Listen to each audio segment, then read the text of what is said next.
안녕하세요. 자유교회 이진우 목사가 보내드리는 아침 묵상입니다.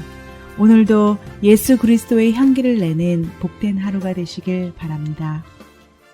3월 18일 화요일 아침 묵상입니다. 오늘은 버리심과 받아들이심이라는 제목으로 로마서 11장 13절로 15절의 말씀 묵상합니다. 이제 나는 이방 사람인 여러분에게 말합니다.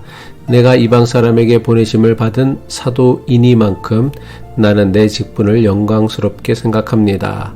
나는 아무쪼록 내 동족에게 질투심을 일으켜서 그 가운데서 몇 사람만이라도 구원하고 싶습니다. 하나님께서 그들을 버리심이 세상과의 화해를 이루는 것이라면 그들을 받아들이심은 죽은 사람들 가운데서 살아나는 삶을 주심이 아니고 무엇이겠습니까? 로마 교회의 이방인 출신 그리스도인들에게 바울은 자신은 이방 사람에게 보내심을 받은 사도라고 소개합니다. 다시 말해 자신은 이방인들의 구원을 위해 복음을 전하는 사도라는 것입니다. 그런데 바울은 자신이 이방 사람들의 구원을 위한 사도의 사명을 감당하는 이유에 대해 어떻게 고백하고 있습니까?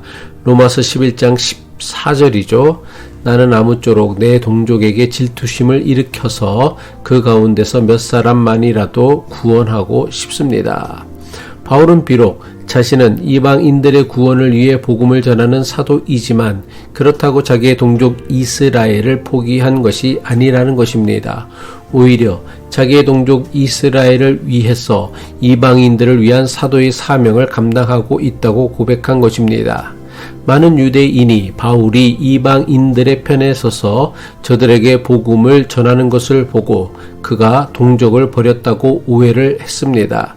이런 사실을 너무나 잘 알고 있던 바울은 자신이 이방인들을 위해 복음을 전하는 것은 이방인만을 위한 것이 아니라 동족 유대인들을 위한 것이라고 고백합니다.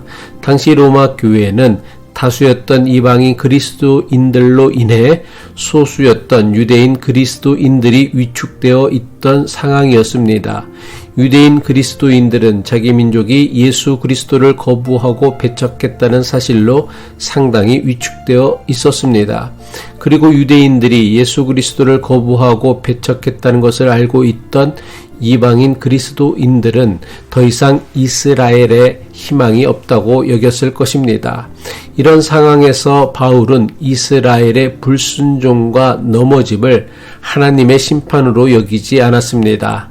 하나님의 구원이 이스라엘을 넘어 이방인들에게까지 확장하기 위한 하나님의 섭리라고 여긴 것입니다. 이방인 그리스도인들에게 예수 그리스도의 복음이 전해질 수 있었던 것은 역설적이지만 이스라엘의 거부와 배척 때문이라는 것입니다. 물론 예수 그리스도의 복음을 거부하고 배척한 것은 이스라엘의 실패이며 넘어짐입니다. 로마서 11장 전반부죠. 하나님께서 그들을 버리심이 세상과의 화해를 이루는 것이라면 여기서 이스라엘의 버려짐은 하나님의 심판이라기보다는 그들의 완고함과 불순종으로 인해 스스로 초래한 결과라고 볼 수 있습니다. 하지만 하나님께서는 이스라엘의 실패와 넘어짐을 통해 이방인들과 화해하고 저들을 구원하는 은혜를 베푸셨습니다. 그런데 바울은 이스라엘의 넘어짐을 통한 이방인들의 구원을 선포하는 데에서 멈추지 않았습니다. 로마서 11장 15절 후반부죠. 그들을 받아들이심은 죽은 사람들 가운데서 살아나는 삶을 주심이 아니고 무엇이겠습니까? 바울은 이스라엘의 넘어짐을 하나님께서 이스라엘을 영원히 포기하시고 내친 것이 아니라고 주장합니다. 이스라엘의 버려짐이 세상을 하나님과 화해시키는 계기가 되었다면 그들의 회복은 죽은 자가 살아나는 것과 같은 엄청난 기쁨과 생명을 가져다 준다는 것입니다. 다시 말해 바울은 로마 교회의 이방인 그리스도인들에게 이스라엘이 이방인들을 정죄하였듯이 이방인들도 이스라엘을 정죄하지 말고 그들을 위해 기도하라는 것입니다. 바울은 로마 교회에 있었던 유대인 그리스도인들과 이방인 그리스도인들 사이에 있었던 벽을 허물려고 했던 것입니다. 얼핏 생각하기에 하나님께서 이스라엘을 버리신 것 같이 보이지만 하나님의 궁극적인 목적은 이스라엘과 이방인 모두를 구원하시는 것입니다. 이방인과 이스라엘을 향한 하나님의 끝없는 사랑과 회복의 소망은 오늘 우리에게 어떤 영적 도전을 주고 있습니까?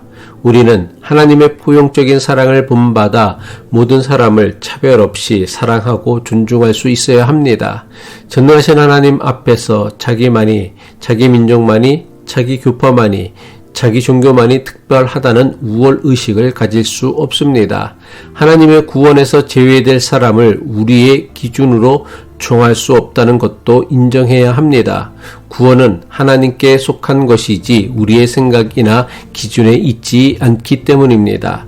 이스라엘의 버려짐은 절망적인 사건처럼 보였지만 하나님께서는 바로 그 절망 속에서 새로운 희망의 꽃을 피워내셨습니다. 마찬가지로 우리도 삶의 어려움과 고난 속에서 때로는 버려진 듯한 절망감을 느낄 수 있습니다. 그러나 우리는 결코 소망의 끈을 놓지 말아야 합니다. 하나님께서는 우리의 실패와 좌절 속에서도 여전히 우리와 함께 하시며 우리를 통해 놀라운 일을 이루실 것입니다. 포기하지 않으시는 하나님의 사랑과 은혜를 기억하며 서로 사랑하고 격려하며 하나님의 구원을 소망하는 믿음의 사람이 되어야 할 것입니다. 기도하겠습니다.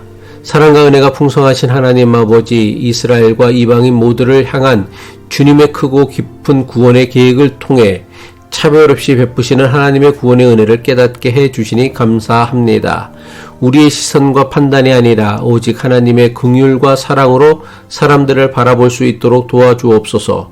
때로는 실패하고 넘어지는 순간에도 주님께서 우리를 결코 포기하지 않으신다는 소망을 가진 믿음의 사람으로 살게 하옵소서. 예수 그리스도의 이름으로 기도합니다.